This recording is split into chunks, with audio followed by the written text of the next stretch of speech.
Alright, interview with Danny Shine, video 3. Yeah, donotgod.com and such. Blah, blah, blah, blah, blah. Alright, so continuing. Yeah, let's just continue. Hopefully. So many things that come to mind. Okay, so what do you think about, so what, again, there's so many people on the planet that are so far gone, that have been, I mean, you're basically, your message and the message that I'm sharing, which a lot which I got from you, these messages are basically having to encounter, or rather counter the, the huge. But it's only ignorance. It's only ignorance. It's only Ooh, loud. Yeah, it's only ignorance. Yeah, so the bottom line is it should be as simple. It should be like a 15-minute event convincing people. All right, so obviously it's turned into something more than that because there's this whole infrastructure that defends wacky and silly beliefs, and we haven't really imposed the right kind of humiliation for silly, and so silly is rewarded in our culture, and that's the fundamental problem, that people can say silly things like, well, you just don't have faith. Yeah, that's right. I'm rational. I don't believe things without any evidence. Without any evidence. You have to give me something to believe in something. Because I'm rational and I'm not irrational. And there's no social punishment for irrational babbling.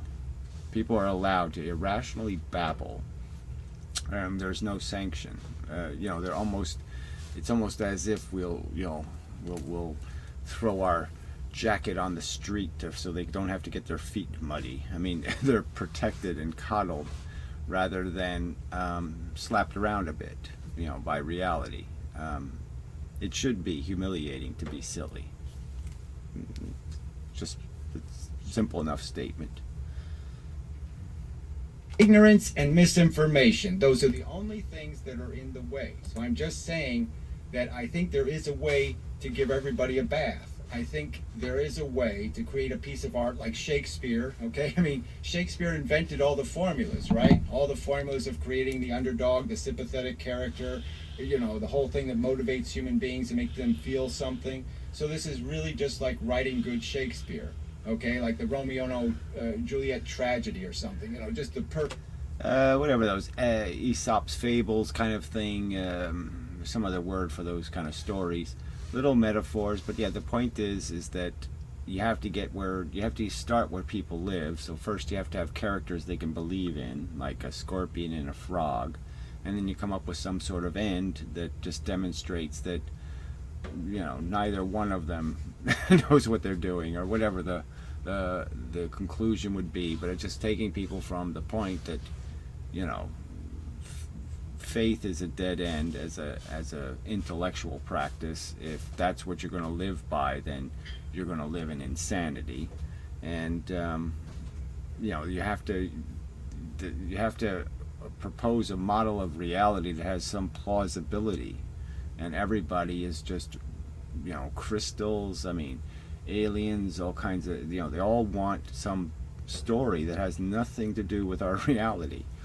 So anyway, back to the point. The point is that the truth isn't deceptive or elusive.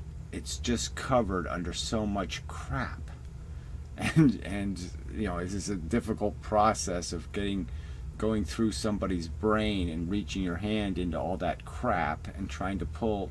Hey, look, you see that? You can recognize this truth, right? And you can recognize this one. So why are you playing the game that this crap is your model when you really don't believe any of that garbage? Perfect tragedy, and so it's just about being able to hook people, all right, no matter where they live. I can make a smell that everybody can smell, or I can make a sound that everybody can hear. So I'm just arguing that so I'm just defending the argument that this isn't that complicated. We should be able to produce a piece of art that gently takes somebody through the process of, first you have to have a little bit of an open mind, you have to be willing to listen a little bit. I'll try to be delicate and sensitive, but I'm going to have to tell you the truth, okay? And the truth is that you aren't what you think you are. You're a programmed robot, and most of your functions are, pretty much rude and disgusting. You are an imposer for selfish reasons. You're not a wonderful thing. You're just kind of a blight to the sentient organisms you're stepping on. It's just a fact.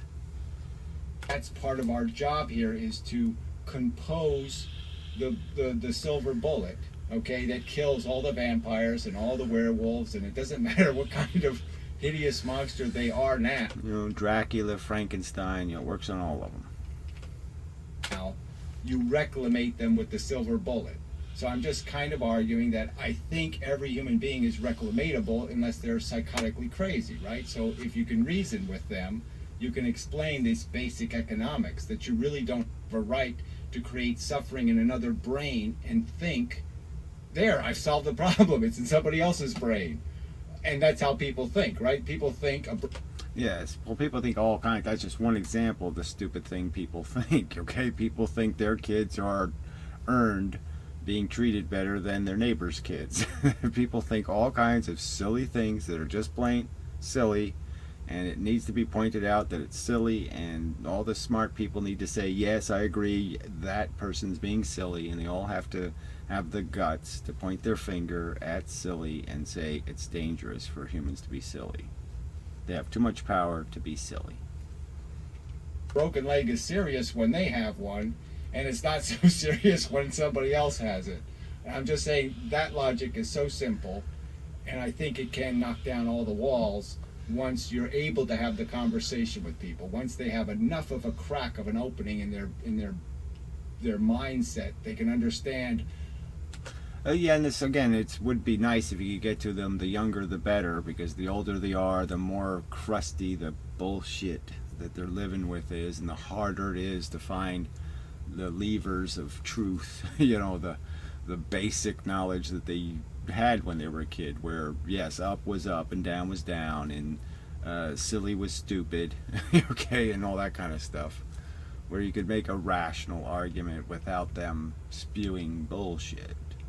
Oh, I've been part of the wrong team. It's like convincing a Nazi soldier, right? If you sat down with that Nazi for 12 hours, let's say, in a room, don't you think you could convince him that stupid bigotry is retarded? It's probably a bad example because it's such a dramatic difference in terms of the well, I don't know. It's probably a good example. Yes, my fundamental argument is that psychotic, even psycho killers can be reasoned with and they can understand. And if you had an opportunity to force them, like with a rubber hose to answer the questions, you could back them into logical, paradoxical, loop-de-doo nonsense and demonstrate to them that they're living lies and that they're not what they claim to be. Their dog really didn't tell them. Their whatever the bullshit story they have, it's just a bullshit rationalization, and if you have enough time to interrogate them, you'll be able to get to the fact that their whole philosophy is built on a fake notion of they earned it, or they deserve it, or they're entitled to it. And none of that stuff is true. Like, yeah, it's great that you have some resentments from the past, but you really don't think this could possibly make a difference, do you? It's the shortcut way of saying that, you should be able to explain to a bigot that, people aren't genetically something, that whatever they're doing, just like whatever you're doing, the Nazi soldier isn't in the war fighting as a Nazi because he grew up in America, or Hawaii. He's doing it because he grew up in Nazi Germany, and this was the training and this was the devotion, and so clearly, just as you are the byproduct of the culture, and it's just idiotic to sit there and say that being a Nazi is some sort of genetic German thing. That only Germans are bigots. It's stupid. That somebody is genetically horrible? Come on, get real. Well, you see, I'm not Doot, doot, doot. Just the volume. so sure about that. I mean, because I mean, and I got, pretty much got this from you. I think that DNA itself is, has complete. It's just so. I mean, I think we're 99%. Okay, sorry. That's, it's just a little bit imbalanced volume. Nurture and 1% DNA. I think the DNA has so little to do with it, and it's all about environment. And I think that's sort of proven by the cultures. I mean, like I said, Europe and America and all this religion is dying, and the only thing keeping it alive is the importation of the loonies, the fundamentalists. That's the only thing kept a religion anywhere near alive. It wouldn't have any respect in the world if we weren't bringing people in who are religious kooks. Wouldn't have any respectability in the civilized world, and again, you're just diluting our democracy with idiocracy right in front of our own faces, and then saying, "Oh, it's the humanitarian thing to do," is to make us all live in stupid cultures. It's not very humanitarian. well, you see. Doot. Okay. I'm surprised you say that you think it's 1% DNA, because you see, the way I see it is that and I only attribute this to you and to some of the other people who speak about this, right? But the way I see it is that DNA set itself up in some way to replicate itself. That's what this is all about. It's about DNA is this rogue.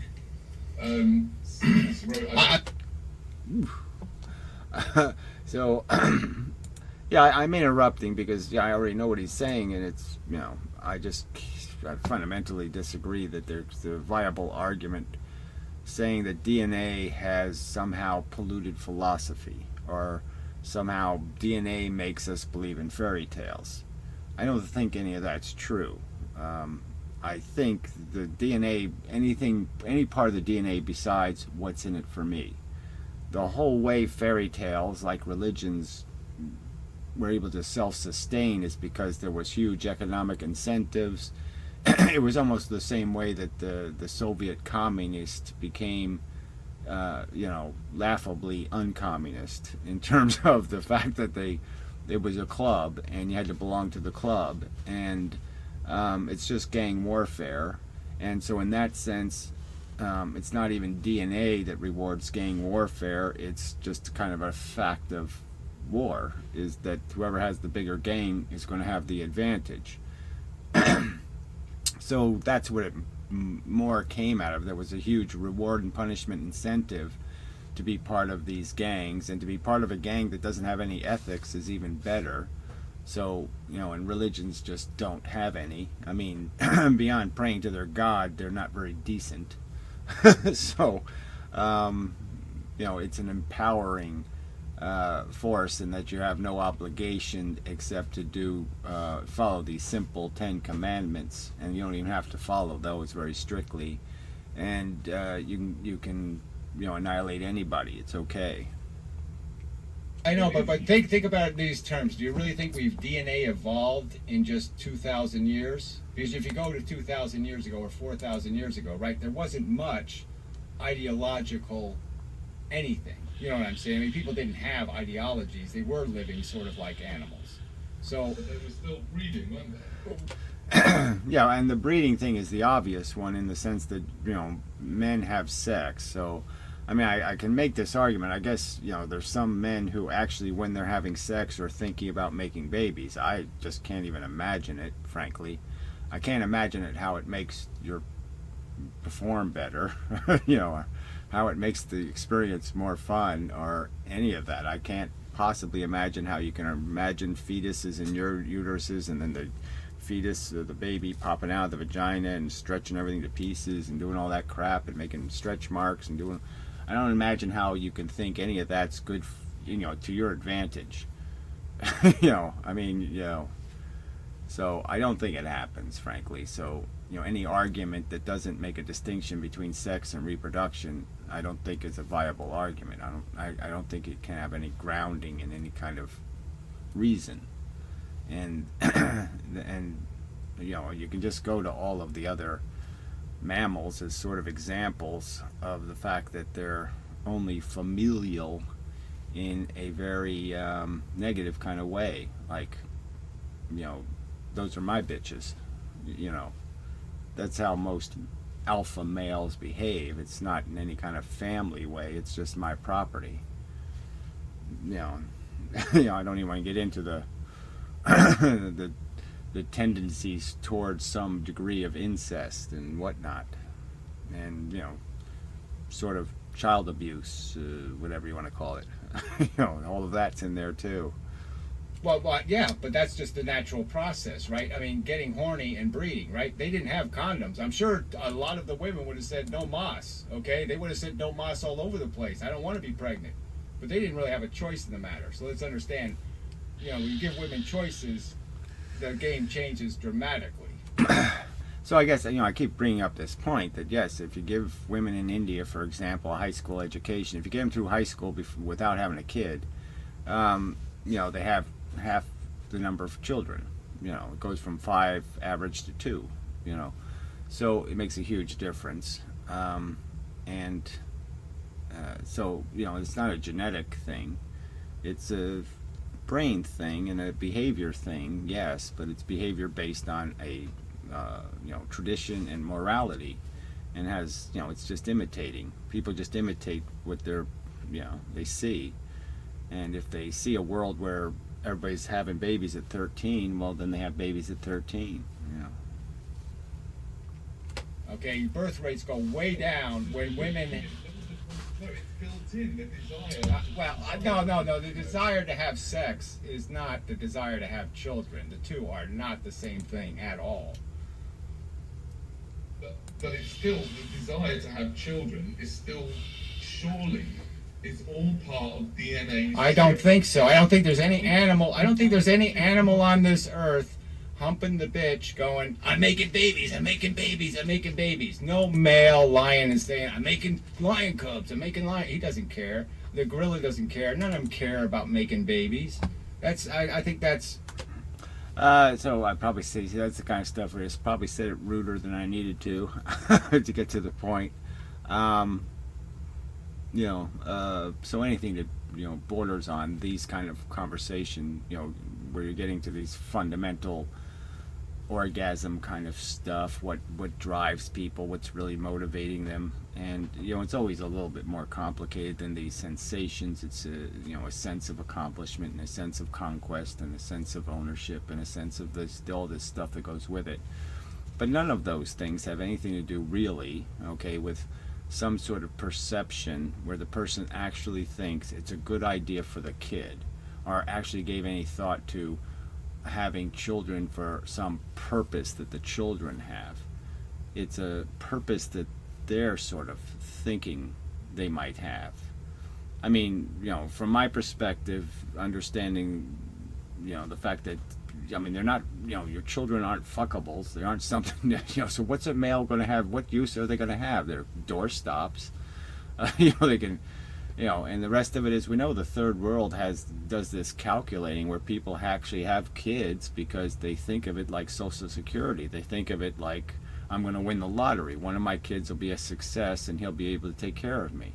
I mean, those are insanely inappropriate thoughts to be having about making babies or having children. I mean, that's just rude and wrong to think they're your slaves. But that's real. That's the stuff that's really happening, and those are real motivations. So I'm just saying it's really not the DNA molecule that's forcing us to be assholes. No, it's people are assholes because they have very bad ideological understanding of their role in the world, and they're just glib and stupid. I think that's just so human anthropomorphic or something to give it a philosophy. nature's just tricking you. It's telling you to have sex, and it knows that having sex will end up with babies, but none of the organisms, salmon don't swim upstream to have babies. They swim upstream because they have, hey, this water smells good, it's making me hot, I'm going to dump my load, and then they don't even know they're going to drop dead.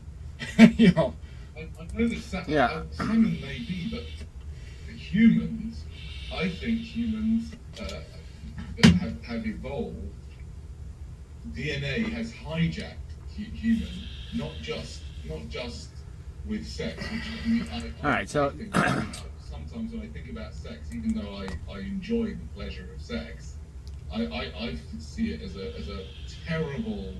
It's a terrible. Oh, gosh, I haven't finished. That's an interesting point. He sees it as terrible. Look, the bottom line is we know people behave fundamentally different if they're raised a certain way. So to me, arguing for an argument from biology doesn't work. First, I can't find it anywhere inside of me, any biological instinct that says make babies. I can't naturally know even how to do it. I mean, you have to learn by seeing, and mimicking. So we don't even have any innate knowledge of how the whole thing works anyway. So even if we wanted to make babies, we wouldn't necessarily know. What, you knock a woman on the head or something? What do you do to make babies? How do you make one of them pregnant? So it takes a little bit of experience to even figure out. Oh, that's what's doing it. Oh, okay. So it'd be absolutely of no value for nature to give us some kind of, familial desire, because it doesn't really tell you how to optimize that function anyway. So. I'll honestly tell you, then you can call me a subhuman, because I have never had a kind thought about a baby in my life. I never thought about having one, looking at one, smelling one, dealing with one in any way whatsoever. I never had any kind of happy feeling about having some shitty snot-nosed brat to have to take care of and explain everything to, and to talk baby talk. I could never do any imagination, fantasizing in any way where the baby story comes out really cool, because the facts just glare at you and say, no, there's way too many decisions to make, it's way too big a responsibility, everything that happens to that stupid kid is going to be my fault, he drives a car into a tree, it's my fault, so everything that happens is my fault. And if it's a girl, I'm really done, because then you're like, I'm not going to like anybody she's going to bring home as potential whatever. And it's just a disaster waiting to happen. And then the baby itself, I can't even imagine somebody finding anything to like about babies. They're just disgusting. It's nothing like a kitten or something. Kittens are just, they automatically say to you, please take care of me, where babies automatically say to you, please put me somewhere way the fuck away where don't even have to deal with this thing, it's such a mess. It's just, ugh. I picked up a baby once, something that was 6 days old once. And it's the creepiest moment of my existence almost. It was there's nothing, I have no affinity with babies. None. I'd be one of those lions that just grabs all the, the previous children and digs a hole somewhere and buries them. Because I don't see what purpose they have.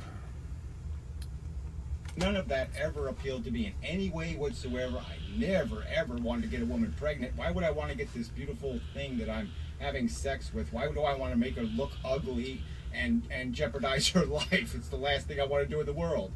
Why would I want a baby to fly out of her vagina? Oh, come on, please. No, don't let that happen. And, even though what you're saying now makes sense to me, and I can really see it, it's very logical and makes a lot of sense, I'm afraid that to have to say that I think you are an anomaly. Yeah, well, I really don't think so. I might say it's okay to say that, but I don't think I'm that abnormality thingy. Okay, and I think the statistics bear it out. The smarter you make somebody, the less likely they are to have a family. It's just because if you have any kind of intelligence, you understand the liability is gigantic. The mess your kids are going to make is always going to be a lot better than the lottery they're going to win. They're going to lose a lot more lotteries than they're going to win, and you're going to be in net debt. So intelligence tells you that. The odds are against you. I'll accept that, but I'm still saying that, I can only say it's that strange from a perspective of where I think I can argue quite well, okay, that this isn't anything that's natural in the other simians, it's not natural in any of the other biological organisms. They're just having sex, they're not making babies. Now, women, they have this drive to cuddle things and hug things and take care of things and all that kind of stuff. I'll say there's some biological incentive for women, but I don't think there's any. It's a little bit of a subtle line where you say biological incentive. Women clearly don't necessarily connect having babies with having a man. They don't have any innate knowledge of those two connections. So again, it's just more of an instinct that happens once they see the baby, once it's there in front of them, if it's distracting them. But if it's not there as a distraction, it's probably not something they can put it out of sight, out of mind kind of thing. Any of this caregiver mode that they have to fall into, if there is a biological caregiver mode in the first place.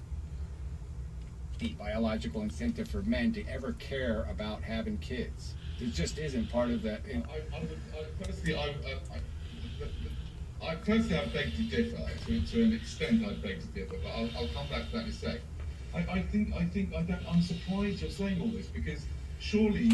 See, that's the kind of thing that I'm surprised he would say that, just because I don't know where I've ever said anything to indicate that the argument we have to make is to get people to forget their biology. It's almost like the vegan argument, right? I mean, if you really spell it out for people, and explain, no, what you're really saying. If you're going to say that we have always been meat eaters, then you have to say that somehow, with our crappy teeth and our less than great skills, that somehow we captured other mammals, tore their hide off somehow, and somehow made their gooey, hard flesh digestible. And we don't have any tools to do that with. It's just not there. And I don't think there's any evidence that males have any set of tools that say, oh yeah, I want kids, or any mechanism. It's clearly not there in their behavior. Until like the last 20 years, when men decided to do the fanny pack thing and pretend to be something else. It's just not in the nature of the beast. It's in its nurture. I mean, you can turn one into that, but that's not what we come out as. Yeah. This whole thing is about understanding that DNA wants to continue itself. It doesn't. So this is another argument. So I think I brought up the selfish gene. This isn't about what DNA isn't that complicated. It has simple agendas. It puts flight, or fight kind of responses. It creates hormones that are sort of all or nothing. Adrenaline, and I mean, its reactions are crude. The reactions are not nuanced in any way whatsoever. And so repulsive is repulsive, attractive is attractive. I mean, it's just not nuanced. It's not complex. It can't make us want something complicated. It can only make us want something simple. I mean, innately, reflexively, we're simple.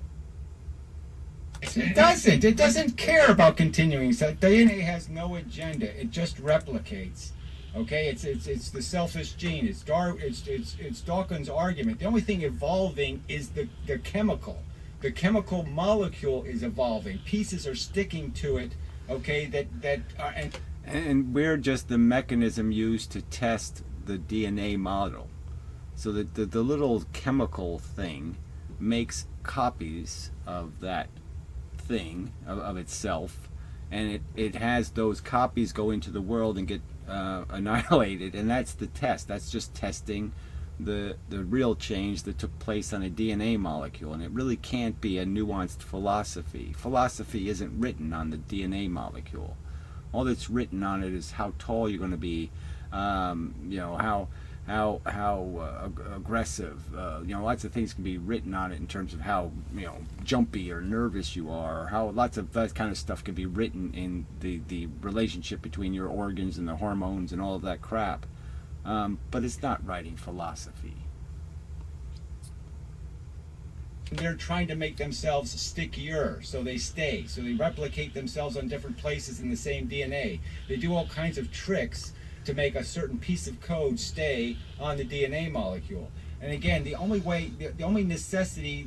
So you could argue that our innate racism is, that's a DNA thing, because it's the family thing, it's the tribal thing, and DNA has an incentive to make us want to group and want to protect our group, because that will be successful.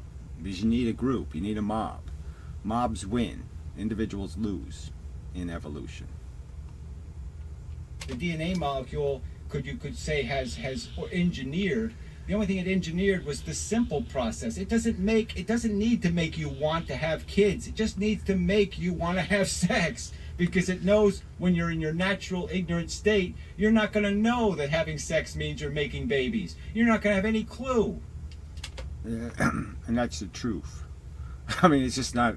That's how simple the argument should be, and it should sort of be over, that there really is no connection between any desire to have sex. You don't have to tie sex in any way to the idea that, well, I can't stop procreating because that means I can't have sex.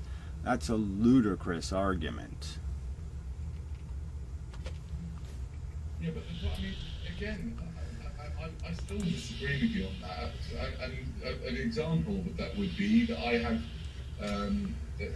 one of my friends who's probably one of the most intellectually intelligent people I know on the planet. Brilliant woman. She couldn't have children with her husband, so she went through all sorts of very traumatic IVF treatment, and eventually had a child. So what? Yeah, well, I'm obviously going to say something to that. Obviously, she's not that frickin' intelligent. What can you say? Obviously she played with Barbie dolls as a kid, or she thinks the family tradition, she loved mommy's role and she wants to imitate it. She wants to be as big a hero. Whatever. It's psychobabble, though. It's some sort of psychology problem that makes people need things, right? They need a Lamborghini. Well, they don't need it because that's a rational, intellectual. They've determined that Lamborghini is the only way to navigate their streets efficiently, or some sort of bullshit like that. No, they need it for psychological reasons. It just doesn't have anything to do with being intelligent. It has to do with being stupid. It's just, obviously intelligent people aren't intelligent about everything. Some people can know a lot about some stuff and know absolutely nothing about everything else. Just a fact. I mean, the state of physics sort of demonstrates it. Lots of smart people that know how to do lots of interesting mathematics and interesting things, and then they'll fall for complete and absolute wooey mush. So what? So what? Now, athletes take steroids to be baseball players. Who cares? I mean, that agenda is completely psychological. So I brought that up just in the sense that the athlete is trying to, create this hone his machine, and he knows he's poisoning it, right? So I mean, he kind of knows he's doing damage to it to make it stronger in the short term, but damage it in the long term, and he's willing to make that compromise. So even though he loves, the idea of the vanity of maximizing his form, he'll compromise the end for the short term, immediate psychological blah blah of, I have to be a winner. I have to get there first. And so if some woman has this biological clock ticking, it's not because it's a real biological clock. The clock is really just a psychological clock that's saying you should, or you ought to, or your parents want, or blah blah blah. And it doesn't really have anything to do with anything real beyond the fact that they want to take care of something, and they want to be unconditionally loved, or some other delusion they have about what being a parent is. Like they're going to have fun because they'll sit around the pool with the other mothers and watch their kids run around on the hard cement, and just feel fine. Oh, that's not a disaster waiting to happen. Of course it is. So yeah, intelligent is disputable in this case. It has nothing to do with biology. It has to do with her psychology. She wants this really bad. She wants to go to this Disneyland, so she'll pay a price for it. Well, that's because she likes that Disneyland. You can like any kind of Disneyland. You can be obsessed with any kind of mission. You can be, look, my life has been converted into some life that's devoted to these functions, physics and... Alright, I think I'm back. I think I should have used like an argument from hobby. Having kids is like a hobby to people. So people have lots of kind of hobbies, interests. People carve wood, people play with electronics as a hobbyist, radio, lots of things you can have as a hobby, golf, whatever, smoking, lots of hobbies, and things they enjoy. And so yes, people can have the hobby of child playing with, still say they're a little crazy, but whatever. All hobbies are subject to efficiency scrutiny. Yeah. I think I have to click this. And philosophy, and that's my devotion, and so I don't spend much time on any other interests because those are my devotions, those are my babies, so to speak. But it has nothing to do with the DNA. It just has to do with how people are maturated in their psychology. I mean, like I said, some people Right, it wasn't DNA that drove me to become interested in physics or drove me to be interested in ethics, and recognizing that the maze game we're playing is insanely inefficient, and that and then eventually realizing that the maze itself is just a bad idea. Why are we walking through mazes in the first place? Bad idea. Women are taught that you're not complete. You didn't use your womb.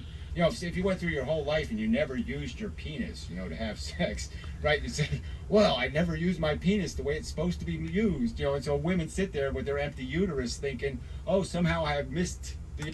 Not the perfect kind of analogy again, because people are, squeamish, about these native functions because they're kind of sacred. So you can't point out that, they're not so sacred. But anyway, I think I make the point. It's just that it's a little, not for every audience. Agenda, because I didn't put a baby in my uterus, so they think they're incomplete or they're unfinished or they're unnatural. They're living a very unnatural life because their uterus is empty. So there's lots of psychology, but this isn't. I mean, we can agree to disagree. I'm just saying, I don't want to spend the whole show just sitting there arguing nature versus nurture. But in my opinion, it's all nurture. It is an important subject, really, to really understand that we're really not born with a native philosophy, and our native needs are very limited. You just need the food, the air, warmth, a certain number of vitamins, in your nutrition, and some of this idea of companionship, And the world shows it. I mean, American Indians weren't Christians. It's they don't just you don't evolve these complex notions of value. Your notions of value are very narrowly focused by nature, and nature makes you a racist. Nature makes you a nepotist.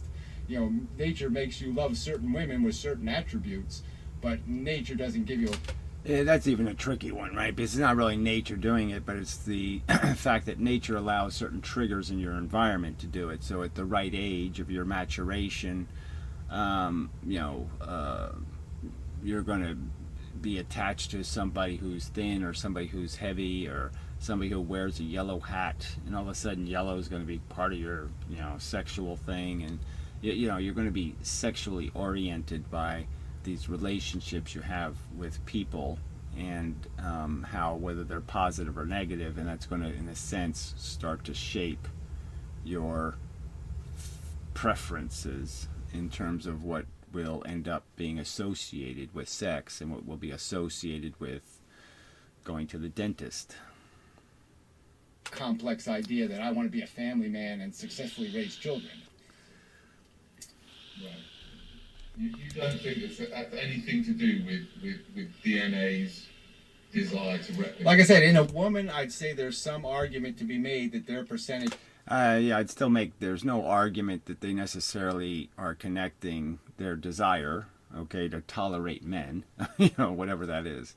They're somewhat, whatever, fickle, strange, hard to exactly dissect what women find attractive, but, somebody who's successful and confident, and those are sort of positive attributes that, generally speaking, women find attractive. And gentle and humorous. Like humor would be associated with a kind of gentleness, maybe. And they find the right mix of this slop in another human being, and that's when they say, well, I want to hang out with that. I want to be a possession of that. I want to be associated with that. I'm attracted rather than repelled. And they'll have opposite, they'll have other attributes that they'll find aggressive and threatening and, blah, blah, blah, and find that less attractive. So there's some nature, but it's a tiny bit of the equation. It really doesn't, there's nothing philosophically, I don't think somebody could say a philosophical statement that's going to, trigger a person in the same way. I mean, obviously for us it can trigger it because we can connect a complex idea to a very simple one. Which might be 5%, okay? that 5% of it is nature, and the other 95% of the desire is completely conventional, okay? And women prove it every day by being scientists and being other things besides mommies. They have completely different agendas and have no interest in putting babies in their uteruses. Some of them, yeah. A lot of them. I mean, it's a lot in the world now. It's a lot. I mean, 50%. Of the advanced world is unmarried. Right. Okay. Again, these are sort of important things to recognize, that this fight, at least with the educated humans, is already, sort of won in the sense that you haven't gotten them to say the right words, but their behavior is getting closer and closer to being more and more responsible. They don't have, most people in the educated and advanced societies know you don't have kids when you're 13. You're not competent. You're not capable of taking on a responsibility and knowing what the hell it is. In most cultures, a lot of the people wait until kind of late. And the later they wait, the less number of kids they have, and the more likely you are not to have kids at all. And that's all to our advantage. So this isn't some impossible task. It's just that obviously in the world as it exists, you just have to get the snowball rolling. Wouldn't you say that the urge for sex itself is driven by DNA? Certainly. That's my whole point. Yeah. I mean, obviously, it's the easiest, most direct source of painkiller you can get is sex. Okay, so it really works. It's a great painkiller. It completely takes you out of anything you're feeling at the moment and just sets you free, so to speak. And then you have a nice nap and blah blah blah. Meaning that it's obviously is a reward that we get for living, is the fact that we can always grab the cheap relief. And so that's one of the advantages we're given, is that when things are too rough, we can find ways to run away. But yes, sex has we have an obvious physical advantage to pursuing it. It's obviously candy. It's obviously sweet. It's obviously, so we could argue that it's as fundamental as the sweetness of sugar is the fact that we're given every incentive to participate in the sexual activity.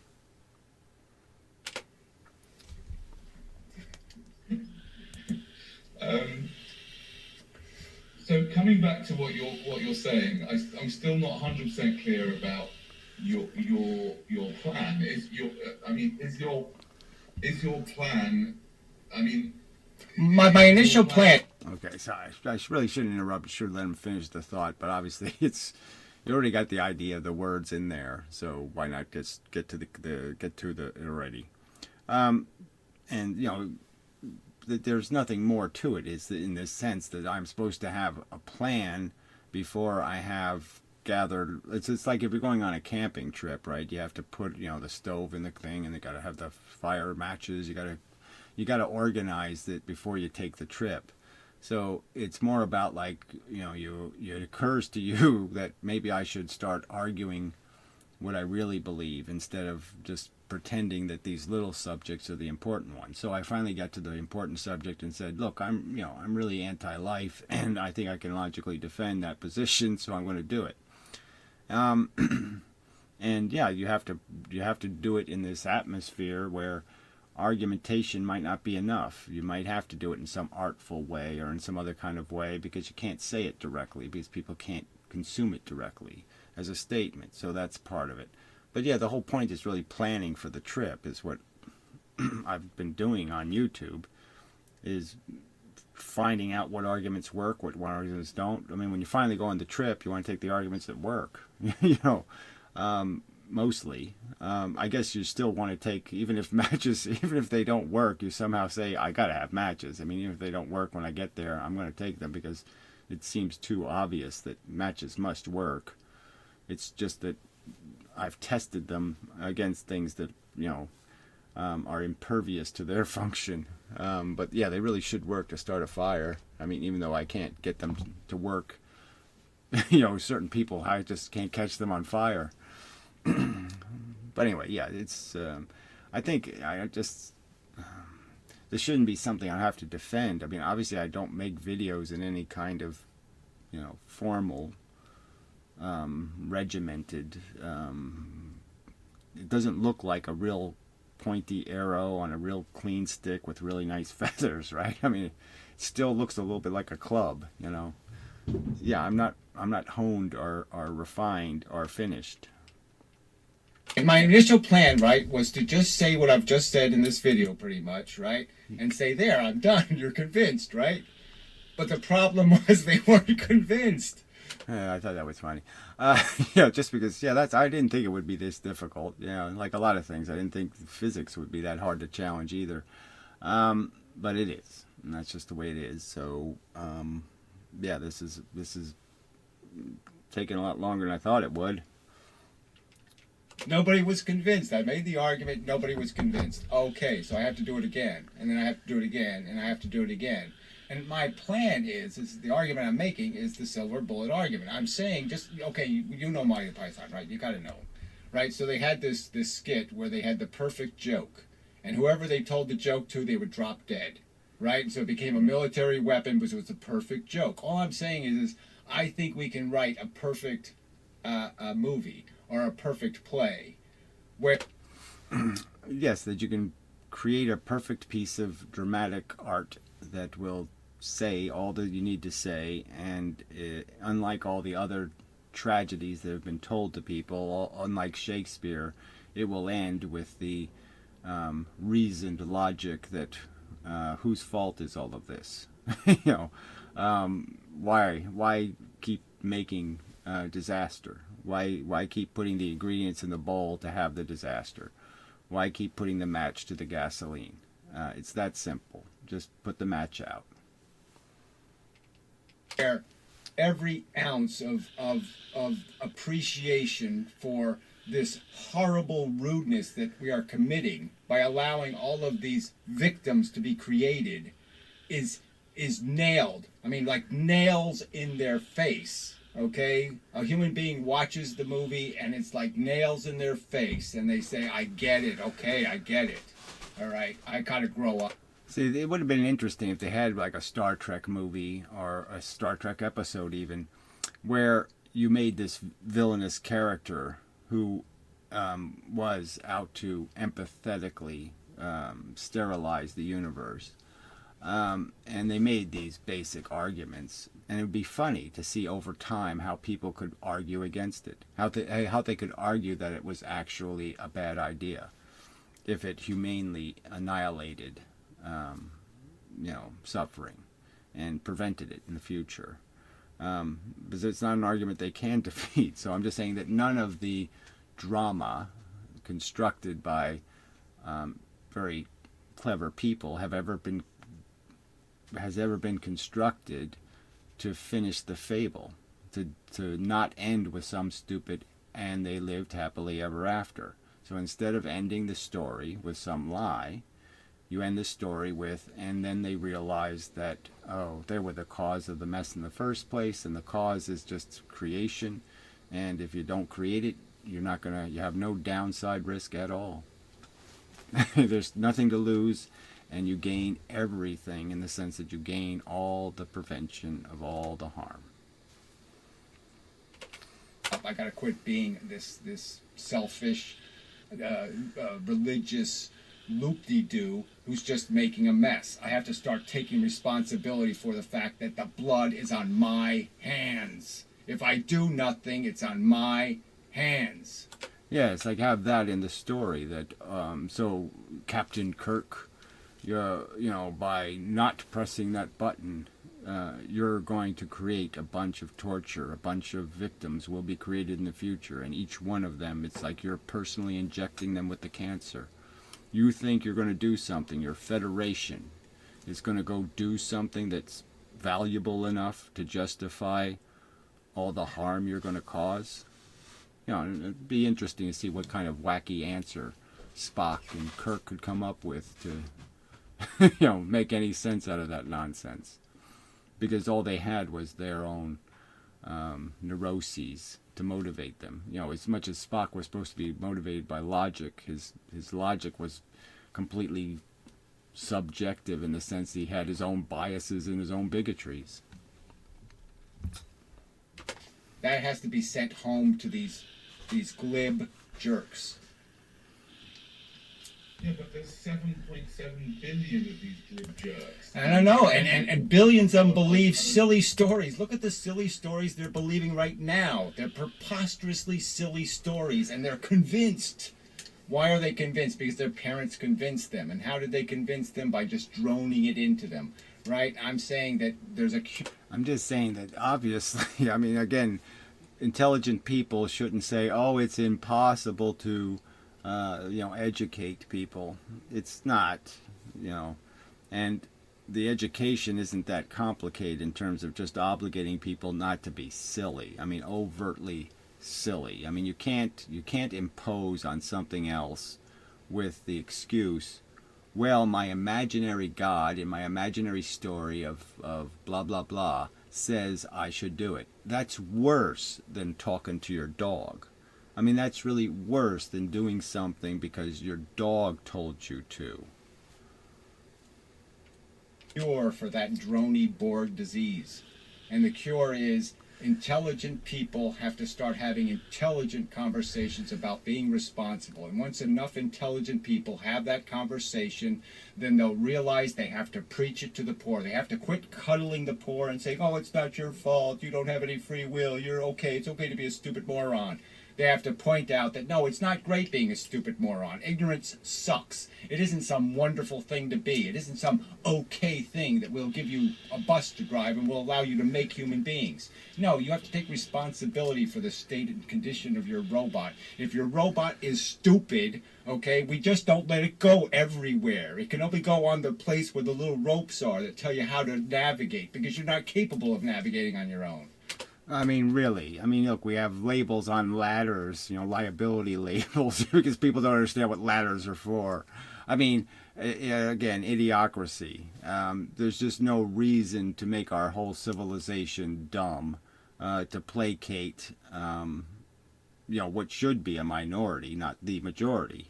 And, it's just, world economics are driving us that way, right? the world numbers of how many people have a college education is like 2 in 100. Where in the civilized nations it was getting up to 20 or 30%, blah, blah, blah. So, I mean, it's all, they're fighting against the tide, the intelligent tide. They're knocking it down. They're regressing our progress. And intelligent people should see that as an obscenity. They're preventing us from getting to the future sooner. With the liabilities and the nonsense and the waste they're creating. So it's just not a good thing to be poor and stupid. I'm not saying we go out and kick them in the nuts for no reason. I'm saying there has to be reward and punishment. They can't be rewarded for continuing to do bad things, which is make babies they can't take care of. You can't reward a person for that. The biggest war that needs to take place is intellectuals have to start hating stupidity. Again, I think we're going to have to just differ on this one. I mean, like, if I take, for example, I'll give you an interesting example. I hope my wife will forgive me for this.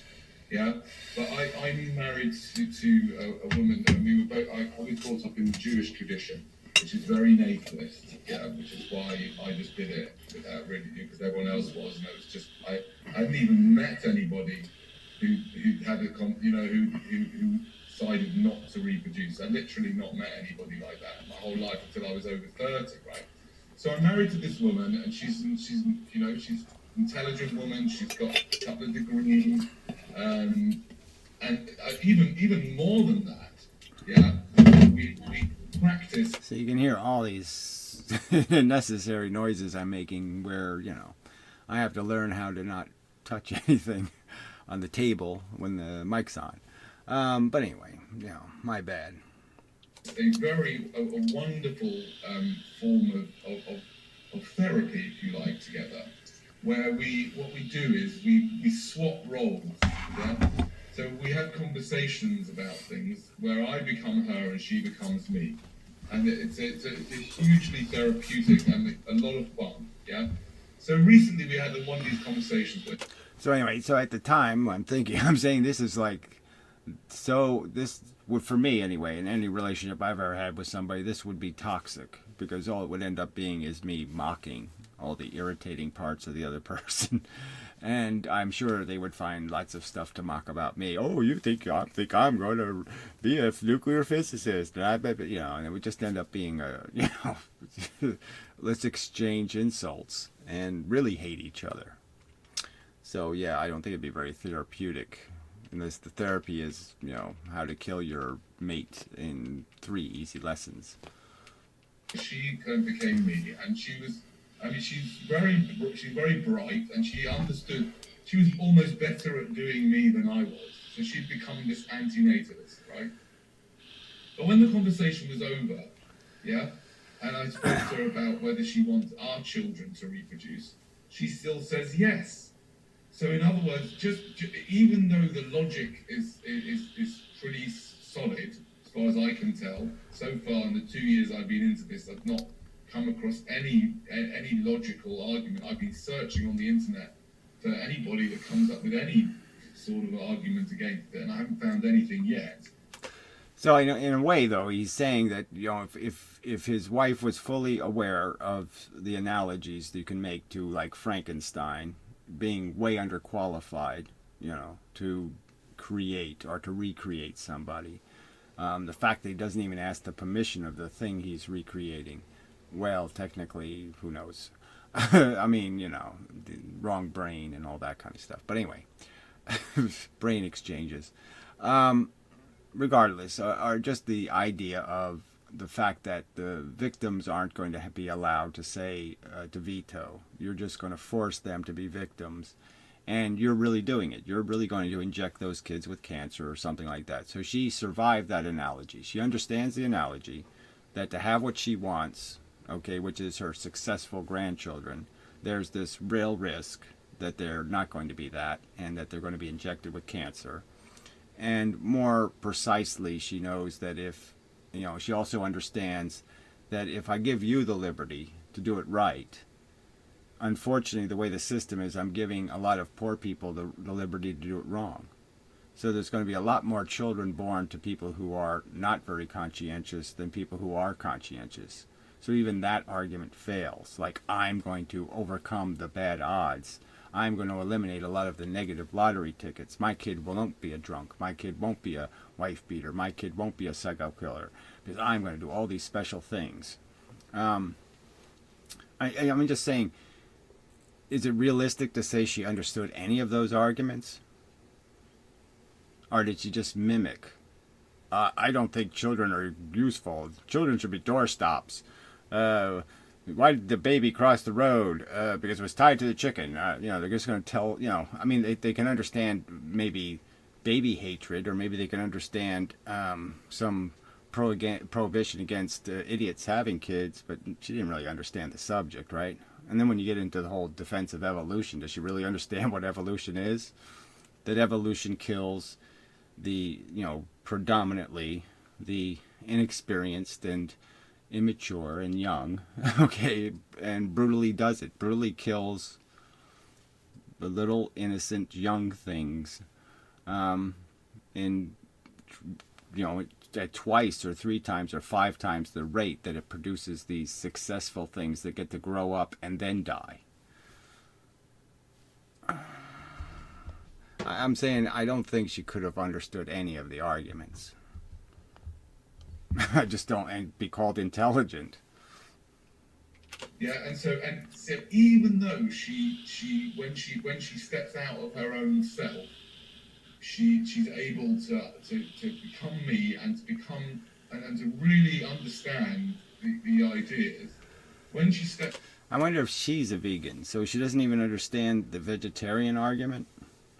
Maybe she's still a lot more religious than you are, and so all the arguments are negated by the fact that God says, and so God says, and I don't have to pay attention to facts because I have my faith, and so faith, rock, paper, scissors, faith smashes everything. I don't have to deal with any of the real rules of the world. I'll just smash it with my super faith, nuclear bomb. Out of that and gets back into herself with all the programming from her childhood, plus plus the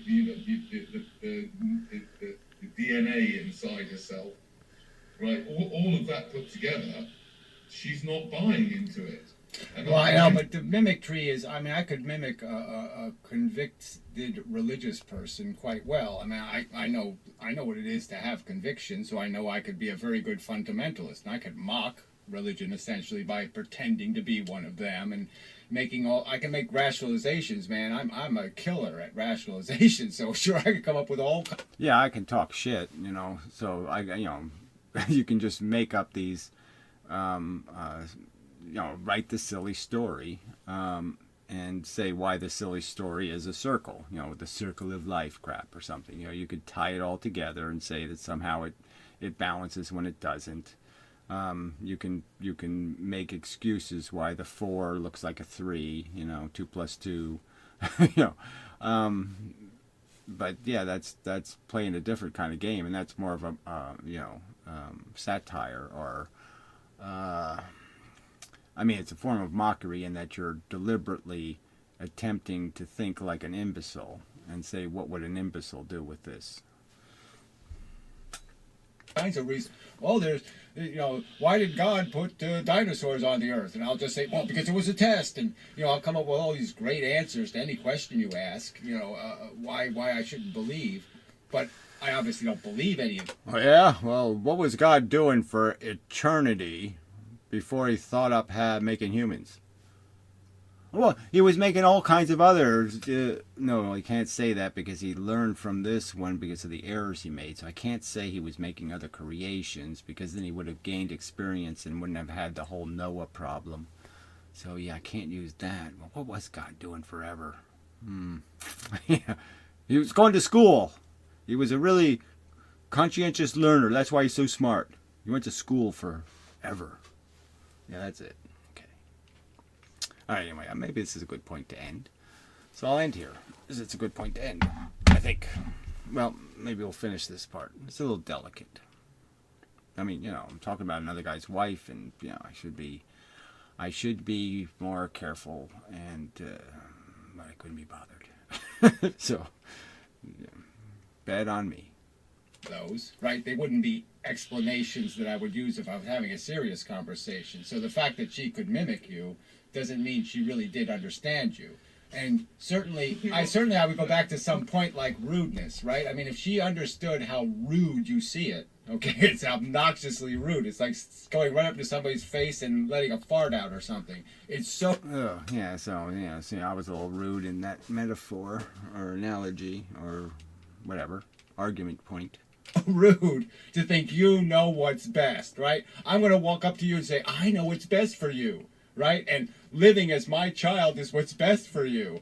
I mean, that's obnoxiously rude, right? It's not just a little bit rude. It's obnoxious to think you have control, that you're going to prevent the kid from having ALS. You're going to prevent the kid from being born with 2 heads. I mean, you really can't. If you give any thoughts to having kids, I mean, any serious, intelligent thought, you've got to realize the huge, gigantic, preposterously monstrous risk you're taking with somebody else's welfare. I mean, daunting risk. Or having a little baby brother sticking out of his side. You're not going to prevent any of the harm. So why are you pretending you know what's best? You don't know what's best. You have no power. You have no control. They're throwing bait. So I'm sitting there making the argument, and I really should just say, yeah, I don't think she really understood any of the metaphors in any kind of deep way. And, she didn't really think about it. I mean, if I would, you can use all these metaphors. She can't possibly have those metaphors in her head, right? The metaphor of the little kid walking a tightrope with a bunch of daggers lying below. I mean, how could any civilized human being possibly say, it's okay, because when he gets to the other side, he's going to have an ice cream cone. And all right, 10 of them will fall off the tightrope, but so what? I don't need those 10. I just need one to live, one that I can hug. The rest of them can die. I mean, that's how ludicrous her position is. Well, yeah. Really, there's nothing I can't, I'd like to say your wife's a reasonable bloke, but, she must be pretty unreasonable if she can mimic the arguments and not have any of the arguments faze her in any way. I mean, like she really doesn't understand that, she's quite literally in the Dr. Frankenstein with his big giant rubber gloves, and she's really doing the experiment. She's saying it's a good idea. Animate him, force him to struggle, to be a success, and to pay all the prices of success, right? I mean, what is success made out of mostly now in the world? There's not too many people that are really great human beings who are successful, because to be successful, you sort of have to exploit your employees, and you have to take advantage here and take an advantage there, and you have to make deals here and connive and scheme. And it's really quite, you want that for somebody? You feel proud if you made one of those schemers? Eek.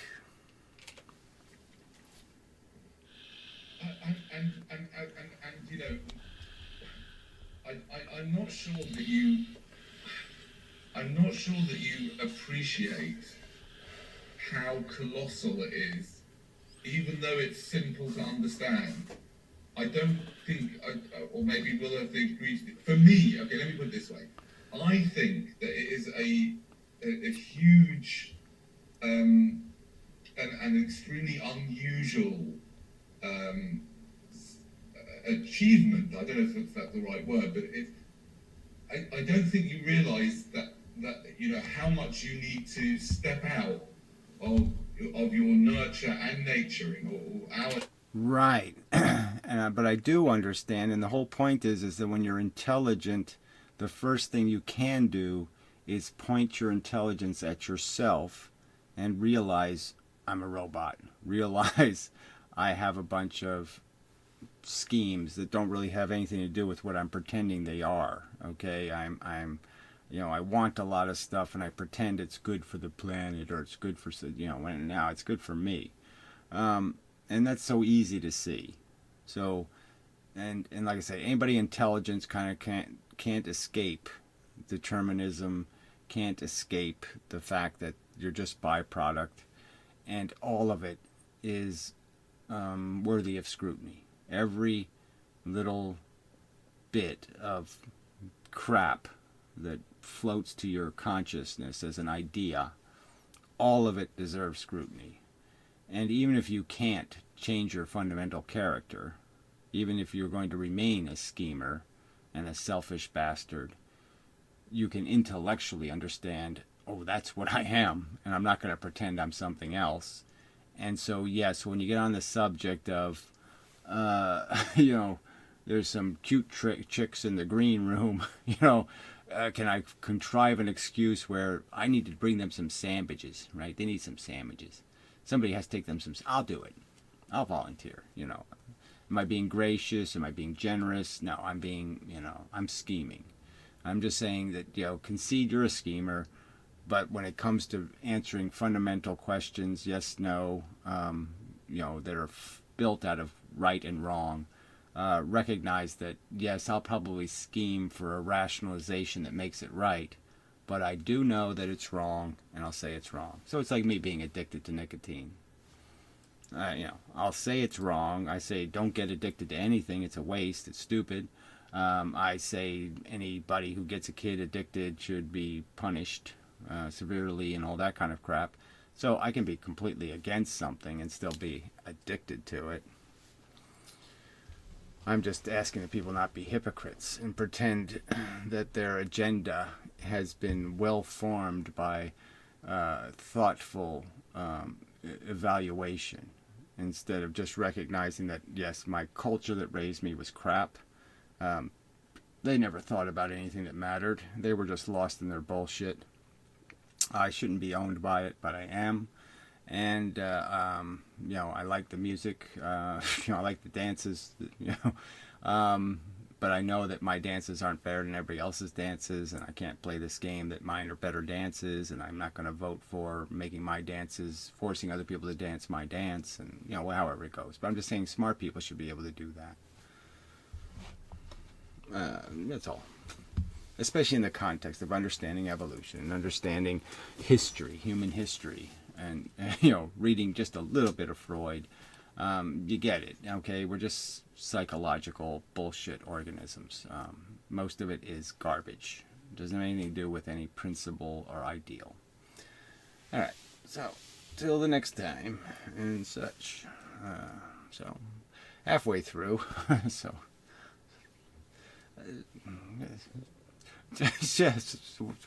So yeah, I was going to make better videos, and now I'm making longer, more detailed videos, but I don't know if that's really what I should be doing either. But anyway, I'm doing it, so it is what it is. Don't watch, I don't care. I don't, pragmatically, if you've already heard me make arguments, you've probably heard them all before, so yeah, you don't need to hear them again. And I'll probably just be doing that. Keep picking at these certain issues to try to narrow it down, and most of it is for my own intellectual process of getting to something more concise and more effective as an argument. Yeah, it could have been a rationalization. I don't know. It's just once you start something, you want to finish it. So I want to finish it. And such.